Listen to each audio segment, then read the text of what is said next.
I can't have this phone call without saying to my girl Kamala, I am proud of you. This is going to be historic.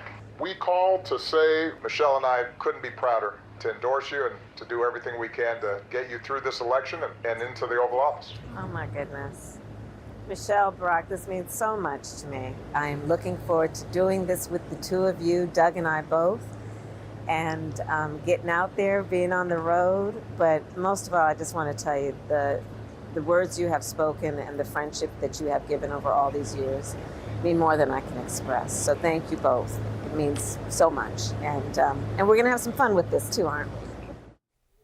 So this is not unexpected, but could be a bit awkward for Donald Trump this morning.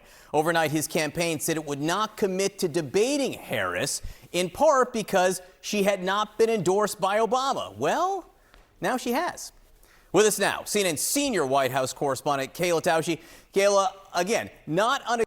Dude, it's so funny. Why can't they do a normal endorsement video instead of the cringe ass shit? It's fine. I don't give a shit. I think what matters is the endorsement coming in. That's what matters. And I do think that it's, again, a fucking landmine that Trump stepped on again. If I'm Donald Trump, I'm so pissed. He just keeps constantly trying to, in a state of panic, like hit any angle he can. And he's like, yeah, the Democrats are so chaotic. See, Obama didn't even endorse Kamala. And then Obama endorsed Kamala. And he's like, back to fucking square one. Okay? It's just legitimately, I've never seen, I don't know if this is kismet. I don't know if it's fucking fate. I've never seen this much. Like, I've never seen things go so well for the Democrats in general and so poorly for the Republicans so far. Now, this doesn't mean that they're not going to be able to, like, figure out how to campaign. Because remember, Republicans have a history of winning with bad policies all the fucking time. But I don't know where all of that political acumen went. I don't know if they just, if they just perished. Like, what happened? They have become the Chris Rufo party for some weird reason, constantly talking about, the epigenetic predisposition of the Latin Americans or something, or fucking how women have to give birth all the time, nonstop. That does not make a successful campaign. Okay, that does not make for a successful campaign. You cannot be the conceptual James party. You cannot be the Christopher Rufo party. Unexpected, but kind of shows this tight rollout that Harris has had over the last, now, this is what, the 6th day? Yes, John, highly choreographed, even though all of this came together in the 11th hour over just the... Yeah, I mean, I guess, part of it is because Trump gutted the RNC and replaced them with loyalists. But, they're still advisors. Okay, there's still fucking... The advisors are still supposed to be there. I don't know what's happening in the back office, but, they used to have a fucking deep lineup of genuine vultures.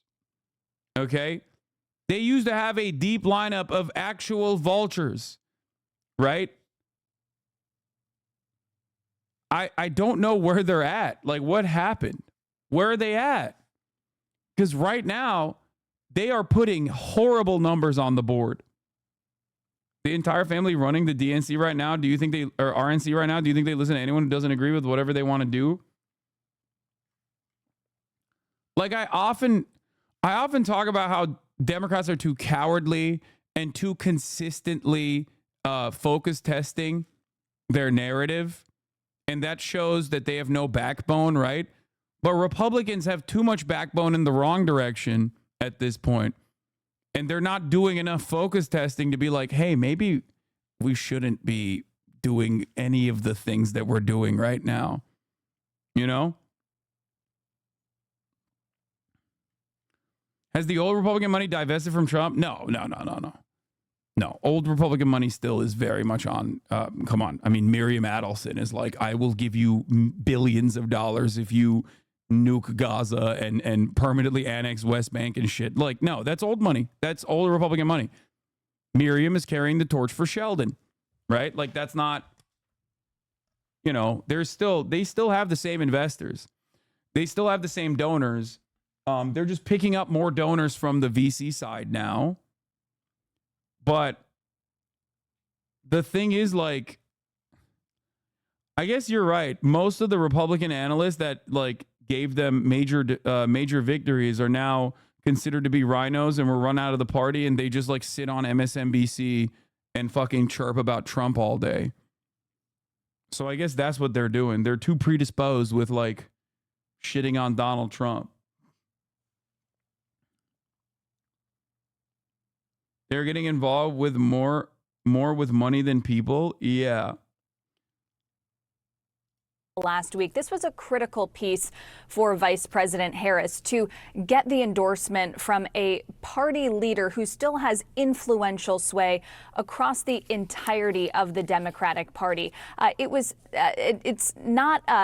shouldn't be understated the fact that this came on several days after her candidacy became official, but also after the official process to clinch those delegates came through. Sources have said that the Obamas didn't want to be seen as anointing Vice President Harris or as seen as part of a coronation, in the words of one, choosing instead to wait until after some of those processes have played out. But certainly it is going to provide quite a bit more momentum for a campaign that has already seen quite a bit of that. $126 million raised as of Tuesday. The campaign has not provided an updated number, even though several days have followed that. And even though several major organizing calls have taken place, including one last night with white women, where 164,000 women participated in that. And Harris is going to be trying to use that momentum across the battlegrounds in the coming days. The campaign saying that just today it will be holding events in Michigan, North Carolina, Georgia, Wisconsin, and Pennsylvania, following on dozens of events taking place across other battleground states leading up to this point. Of course, the calendar is very crunched at this point. There are a lot of deadlines coming up in August alone. We have learned from sources that Vice President Harris and her team are expected to lock in a running mate by August 7th. That would be a process that would be just about 2 weeks from start to finish. August 1st is the earliest date that the Rules Committee has decided that early voting could begin. And then, of course, there is the convention, the 19th through the 22nd, less than a month away at this point. So certainly there is a lot to do in just the next few weeks, guys. Yeah, not a lot of real estate left on that calendar. Kayla Tausche, great to have you on in the mornings. Thanks so much for being with us. Appreciate it. With us now, CNN political commentator Kristen Soltis Anderson and Democratic strategist Matt Bennett. Matt, the facts of this endorsement aside, this sort of caps this week, this remarkable now 6 days of a pretty tight rollout. How do you see it having played out? I mean, there's no way it could have gone better. It was very clear that the vice president's team was ready. They didn't know if the president would step aside. They had no idea, and they didn't know when it would come.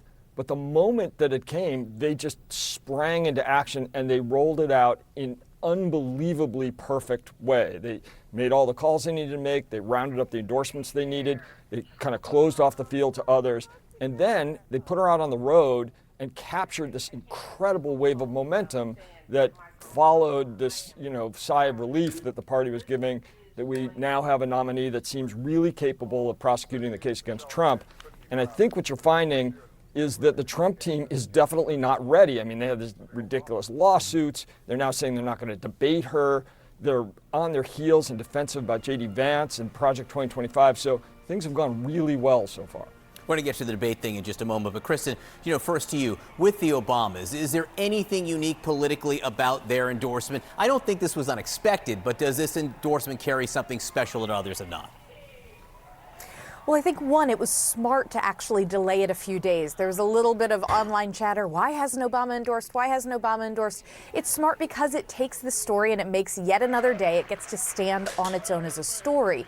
However, I do think that if Democrats think that they are going to recreate the Obama coalition this year, that is a bit of a big dream, but seems unlikely to me. Remember, Barack Obama won in part by being able to pull together this incredible coalition that included states like Iowa, Iowa voted for Barack Obama twice.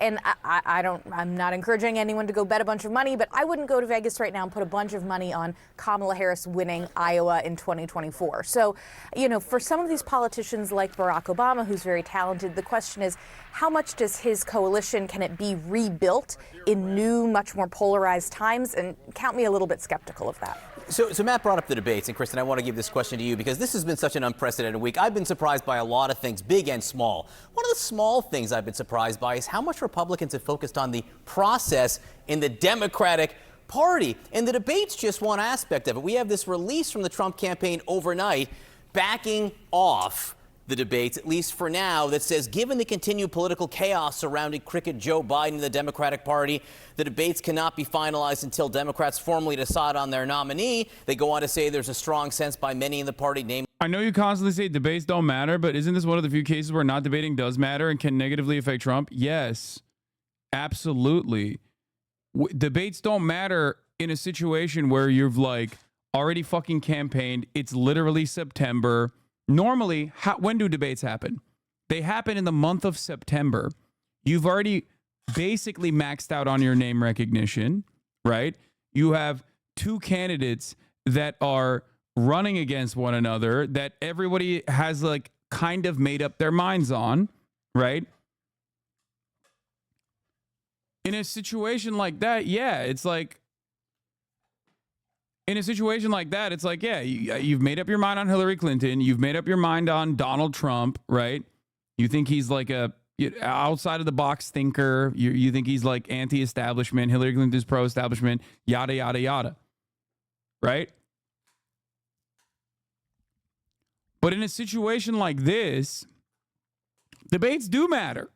This is a debate that does kind of matter because Kamala Harris is a last-second swap out. People want to see how their candidate, people in the margins want to see, one, she doesn't have, she still has a lot of name recognition to make up for, as she was the vice president and was notoriously put on, janitorial staff duty, right, when she was the VP.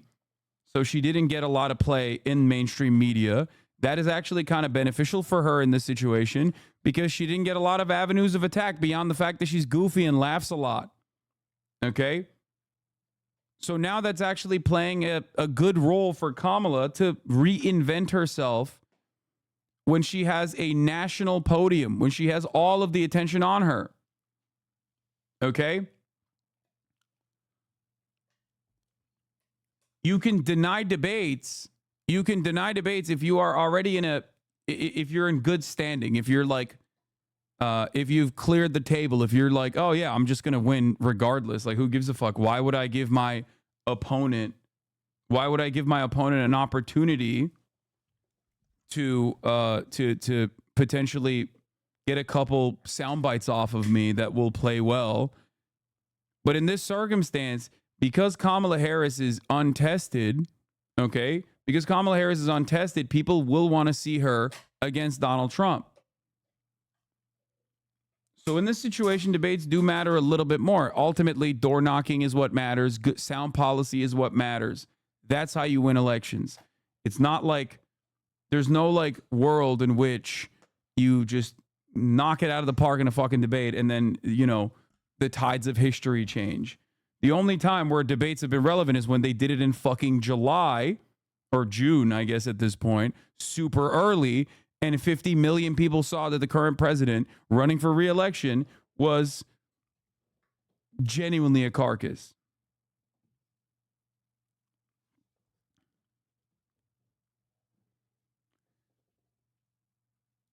He doesn't want to debate her because he doesn't want to give her another possible I'm speaking moment like she had with Pence. It's not even that. Not debating also makes Trump look weak. You just opened up a new line of attack. Oh, dude, you're panicking. You're scared. What happened? I thought Kamala Harris was goofy and stupid and only got to this position because she's dumb and slutty or whatever the fuck the Republican psychos are saying. What happened? It just looks bad. And I think part of the calculation here is that like Trump could dagger Hillary Clinton Because Hillary Clinton was not like read as a woman, but instead read as like this almost mythical being that was a perfect singular representation of establishment politics and 30 years of conspiracies that were associated with her last name and herself directly. Okay? She was more lizard than woman. So Trump could just fucking dunk on her all day. But Trump doing that to Kamala Harris changes the dynamic a lot, as a matter of fact. Because Kamala Harris is not like Hillary Clinton at all. She does not have any of the baggage that Hillary Clinton has. So in that situation, when Trump is like ripping into her, he's not just ripping into Kamala Harris. He's reminding people what his position is about black women. He's reminding people what his position is about all women in general. It can come across as off-putting. There's a push and pull with everything that you do in presidential campaigns. You might win more favors with some, non-college educated whites, men, non-college educated black voters that are men, non-college educated Hispanic voters that are men. But like the margins that you're going to get on that front will not make up for the losses that you also get. The losses that you also incur from the other side. You know what I mean?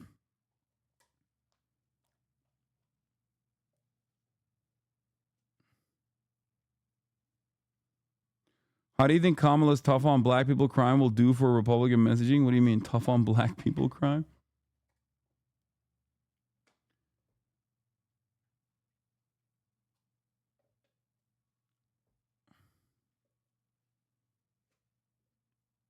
What about the non-college educated HasanAbi heads? Well, the non-college educated HasanAbi heads, hopefully they got a good job, a good union job, because otherwise they're going to see a 3-minute ad break at the top of the hour. Okay, here's you saying the same thing 4 years ago. Which you can do by subscribing. Wait, I just ran the top of the hour ad break, dude. What the fuck? That's crazy that you just sent me that link right after. Bummer for you.